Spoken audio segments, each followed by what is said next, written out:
Good morning, sir. Ayan. Dito, loan doon, na as a janitor, empleyado sa Pilipinas, it's very hard para sa akin na sumali. Yung 8989 na ito, halos ayaw lahat ng mga relatives ko, kapatid ko, ayaw lahat, mga tito ko, tita ko. Ano ba yung mga katanungan galing sa mga OFW? Ito yung tanong nila. Paano ko gagawin ang business bilang OFW? Wala akong oras. Yun yung tanong nila. Walang oras. So, tama nga naman, ang mga OFW natin ay wala talagang oras kasi sobrang haba ng trabaho nila. Okay, but naniniwala naman ako na hindi naman lahat ng buong 24 hours mo ay nilaan mo sa trabaho, nilaan mo lang sa pagtulog. Pero kasi marami akong nakikita ng mga OFW na tumatambay sa mga social media application tulad ng Facebook, TikTok, Bigo, and napakarami pa mga application. So, ibig sabihin, may oras. Okay? So, paano gawin yung Tao Elevate? Lagyan mo lang ng oras to kahit 1 oras, 2 oras. So, ibig sabihin, yung mga time na nilalaan mo, nagtatambay ka sa mga application na hindi naman nag-create ng another source of income sa'yo, ililit go mo lang siya. Okay? So, focus ka lang dito sa ginagawa natin. Then, para mas magkaroon ka ng maging productive yung gagawin mo na business dito sa Tao Elevate. So, gawin mo to 1 hour, 2 hours, sacrifice now. Okay? Yung mga let go mo, yung mga bagay hindi nagka-create sa'yo para mag-improve ka, i-focus mo rito, aralin mo yung business na ginagawa natin para ikaw ay kumita rin. Ayun, sana nasagot yung mga tanong. So, ito, meron pa dito, sir. Sabi dito, gusto ko sana ang business, pero wala akong pera. Wala akong pera. Actually, mas malala siguro yung naging situation ko before kasi ako yung tinatawag na taga-London. Loan dito, loan doon, na as a janitor, empleyado sa Pilipinas, it's very hard para sa akin na sumali. Yung 8918 na yan, naku, trabahuin ko yan ng 2 buwan. Baka 2 buwan hindi pa ako nakasali. But nakita ko lang kasi yung future ko rito, and nakita ko rin yung future ko doon sa ginagawa ko sa empleyado. So, tingnan mo buti yung iyong ginagawa ngayon, kung nakikreate ba ng another source of income o na sapat ba yung income mo para sa pamilya mo, para makuha yung future ng pamilya mo. Kung hindi, you need to sacrifice yung mga bagay na hindi mo naman pinaglalaanan mo ng pera pero hindi nakikreate ng another source of income, tapos naglalaan ka ng pera. So, let go muna. Sabi niya, kung tipid lang, makapag-start dito. Kasi once na nakapag-start ka na rito, ang investment mo rito, hindi na pera eh. Ang investment mo lang dito is yung time at effort na gagawin mo, lalaan mo after mo sumali. Kasi once na nakasali ka na, lifetime na yung negosyo mo eh. Business mo, di mo na kailangan uli additional na rejoin every month o every year. Walang ganon. Basta kahit isang account lang, nakasali ka, pwede mo na trabahuin at kumita. So, ang ibig sabihin nun, may paraan talaga. May paraan. Pag gusto mo. Yes, pag gusto mo talaga. Ayun, mayroon pa dito. Sunod-sunod yung mga questions eh. Ayan.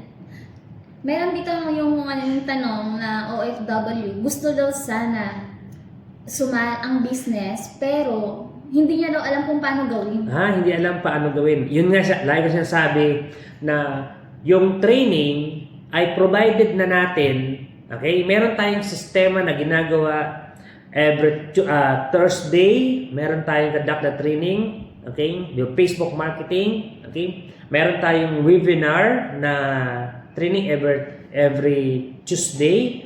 So, a lot of training of the company. Even ako, nagpapatraining ako sa buong company.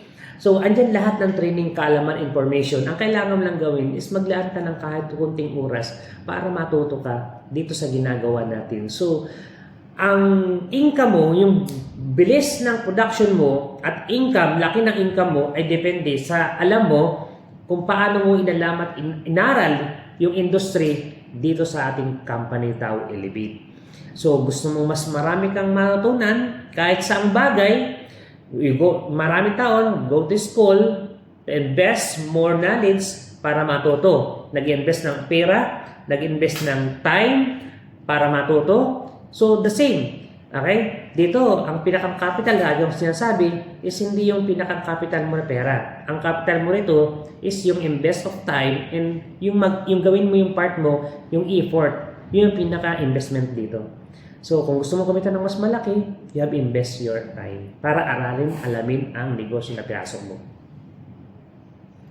So, ayun, nasagot yung tanong. So, ayun, meron pa dito, sir. Ayan, ito yung tanong niya. Ayan, gusto daw niya sana ang business, pero ayaw ng pamilya niya. Ayaw ng pamilya. Okay. Even ako na nag-start ako rito, halos ayaw lahat ng mga relatives ko, kapatid ko, ayaw lahat, mga tito ko, tita ko. So sabi nila, walang mangyayari sa akin diyan. So, but sabi ko nga I am direction of my life. Ako ang gagawa, ako ang direktor ng buhay ko, hindi naman ibang tao. Okay, parang ikaw, pag ba may pailangan ka sa pamilya mo, saan ka lalapit? Sometimes wala kang malapitan. Ang gagawin mo, gagawa ka ng paraan. So, ibig sabihin, kung ever time na may kailangan ka at ikaw rin pala ang gagawa ng paraan, bakit ka makikinig sa ibang tao? Makinig ka sa sarili mo. Sino ba nakakita ng negosyo? Di ba ikaw? So, ibig sabihin, hindi naman sila nakakita. Hihingi ka ng payo sa kanila, sa kanila ka makikinig. Possible, wala rin the right answer na ibibigay sa'yo kasi ikaw yung nakaalam. Ikaw yung magpo-provide, ikaw yung director ng buhay mo, ikaw ang provider ng pamilya mo. So, bakit sa kanila ka makikinig? So, ibig sabihin, pakinggan mo lagi yung sarili mo. Ikaw yung nakakita, you have decide yourself. Kung nakita mo na marami naging successful dito, okay? So, have decide yourself na mali one day, mangyari din sa'yo yun. Okay? So, huwag ka makinig sa ibang tao, lalo na kung negative yung pinapakinggan mo. Okay? Makinig ka sa mga tao, mga positibo. Kasi bakit? Yun yung magbibigay sa'yo ng positive resulta. Ayun. So, meron pa dito, sir. Ayan. Ang sabi dito, gusto daw sana niya mag-business. Kaso nga lang, hindi siya marunong mag-invite. Hindi marunong mag-invite. Actually, sa negosyo natin, hindi mo kailangan mag-invite Kasi, ang tinuturo natin, refer Iba kasi ang inviting, iba kasi ang refer. Ang inviting is to talk to personal people, okay? And mini-message mo siya, nakasali rito sa industry na to. And mostly, common thinking ng isang Pilipino, ayaw nila nang ini-invite. So magkaiba kasi yon, inviting at refer. Ang refer kasi, yung isang tao na may kakilala ka na hindi mo siya ini-invite, pero nire-refer mo lang sa taong may alam.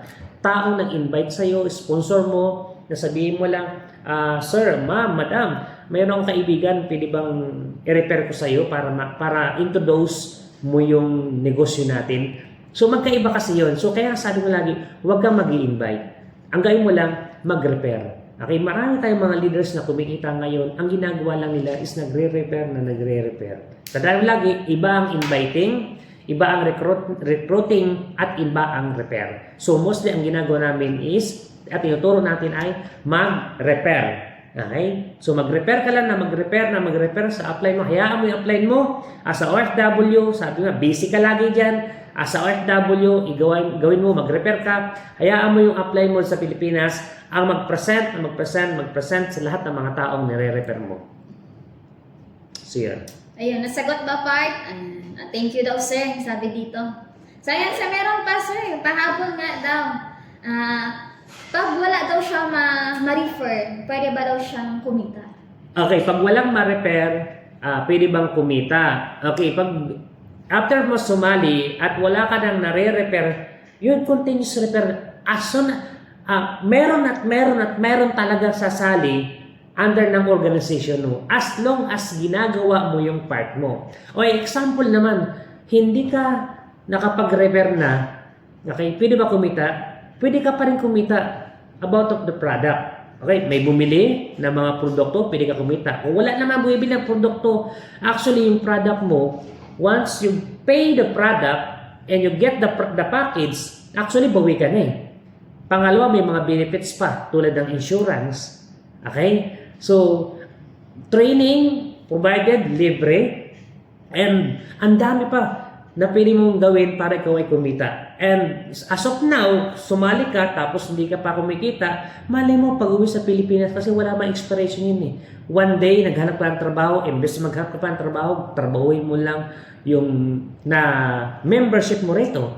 So, hindi mo man ma-start ngayon, at least one day, dahil nakapag-member ka na, so pwede mong gawin. Okay? At aralin mo yung negosyo natin, then one day, sigurado ako marirealize mo na ang ganda pala ng opportunity ng tao elevate. Kasi sometimes yung mga tanong na yan na What if hindi ako kumita? Yan yung mga tanong na first timer, wala pang alam sa gatong industry, hindi pa niya napipicture out yung pwede niyang mangyari sa kanya, hindi pa niya nabivisualize yung mga pwede niyang makuha dito sa Tao Elevate. Kaya I suggest sa mga nag-i-start dito, para mas magawa mo ng tama, ang gawin mo lang is alamin mo ano ang magiging future mo sa Tao Elevate. Anong buhay ay mayroon ka rito sa Tao Elevate? Kasi yung mga kumikita rito ng malaki, yan din yung tanong nila nung sila ay nag-umpisa rito. But ang ginawa lang nila, inalam nila kung ano yung magiging future nila rito. At ngayon, yung mga nakita nila, ngayon nangyayari na mismo sa kanila. Ang ganda ng buhay, OFW from other country, and a lot of OFW. Ngayon ay ang ganda ng buhay nasa Pilipinas, nag-i-enjoy together with the family. So, anong ginawa nila? Extra income. Pag mayroong time, may nakanto nga sa akin nasa loob ng restroom para lang makapag-chat, yung extra time habang kumakain, naka-break time, after work, okay, walang ibang ginagawa kundi naaral yung business, nagre-refer sa mga apply dito sa Pilipinas, and now, ngayon, nag-drive na ng kanilang brand new car. And ang ganda ng kinikita na average income every month, 6-figure every month. So, ibig sabihin, aralin mo lang, alamin mo lang ano yung future na pupuntahan mo dito sa ating company Tao Elevate. Sigurado ako, mai-excite ka na gawin ang negosyo.